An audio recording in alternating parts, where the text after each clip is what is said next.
কল্পনা করুন আপনি এতটাই মরিয়া এমন একটি সিস্টেমের নিয়মের জালে, এতটাই বিভ্রান্ত যে আপনার মনে হচ্ছে নিজের বোনের কবর খুঁড়ে তাকে বের করে আনাই একমাত্র উপায়।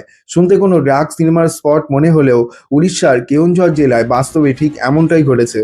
জিতু মুন্ডা নামের 50 বছর বয়সী এক আদিবাসী ব্যক্তি একটি প্লাস্টিকের বস্তা নিয়ে গ্রামীণ ব্যাংকে হাজির হন। সেই বস্তার ভেতরে ছিল তার বোন কার্লার কবর থেকে তোলা কঙ্কাল। কারণ তিনি তার বোনের অ্যাকাউন্টে থাকা 20,000 টাকা তোলার চেষ্টা করছিলেন। আজ আমরা বিশ্লেষণ করব ঠিক কী ঘটেছিল, কেন সিস্টেম তাকে সাহায্য করতে ব্যর্থ হলো এবং শেষ পর্যন্ত এই হৃদয় বিদারক পরিস্থিতির কিভাবে সমাধান হলো। কিভাবে এমনটা হলো তা বুঝতে হলে আমাদেরকে পেছনের ঘটনা জানতে হবে।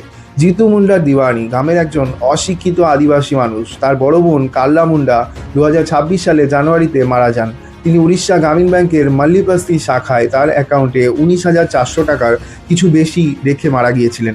সমস্যা শুরু হয় যখন জিতু সেই টাকা তুলতে যান। যেহেতু কাল্লা মারা গেছেন এবং তার নিবন্ধিত নমিনিও মারা গেছেন বলে জানা গেছে, তাই টাকাটি এমনি এমনি দিয়ে দেওয়া সম্ভব ছিল না। ব্যাংকের নিয়ম অনুযায়ী কোনো তৃতীয় ব্যক্তিকে টাকা দিতে হলে লিগাল হেয়ার বা সার্টিফিকেট বা ডেথ সার্টিফিকেটের প্রয়োজন হয়, কিন্তু এখানেই ঘাটতিটা দেখা যায়। জিতুর মতে ব্যাংক কর্মকর্তারা তাকে বারবার বলতে থাকেন টাকা তোলার জন্য অ্যাকাউন্ট হোল্ডারদের নিয়ে আসতে।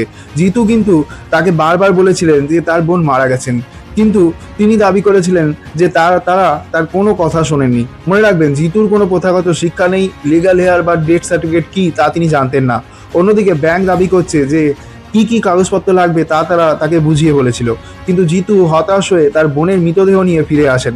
চরম হতাশা এবং আমলাতান্ত্রিক জটিলতার কারণে, কিছুই না বুঝতে পারার কারণে জিতু তার বোনের কবর খুলে ফেলেন এবং তার দেহ তুলে ফেলেন।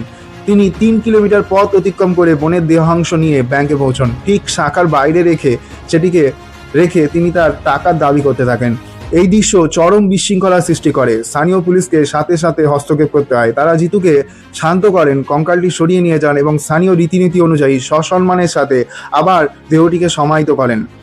পুলিশ ইন্সপেক্টর নিজেই পরে জানান যে ব্যাংক কর্মকর্তারা জিতুকে টাকা তোলার সঠিক পদ্ধতি বোঝাতে পুরোপুরি ব্যর্থ হয়েছিলেন। ভাগ্যক্রমে জিতুর ভিডিওটি ভাইরাল হওয়ার পরে স্থানীয় প্রশাসন সেই কাজটি করতে এগিয়ে আসে, যা শুরু থেকেই করা উচিত ছিল। তারা তাকে সাহায্য করে। স্থানীয় তহসিলদার এবং জেলা প্রশাসন জিতুর বাড়িতে যান।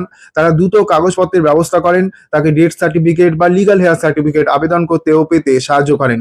ঠিক পরের দিন মঙ্গলবার ব্যাংক আনুষ্ঠানিকভাবে জিতুকে 19,402 টাকা বুঝিয়ে দেয়। পাশাপাশি এই ঘটনার পেছনে ট্র্যাজেডি এবং দারিদ্র্যের কথা মাথায় রেখে জেলা প্রশাসন জিতুকে জেলা রেড ক্রস তহবিল থেকে 30,000 টাকা আর্থিক সহায়তা প্রদান করে।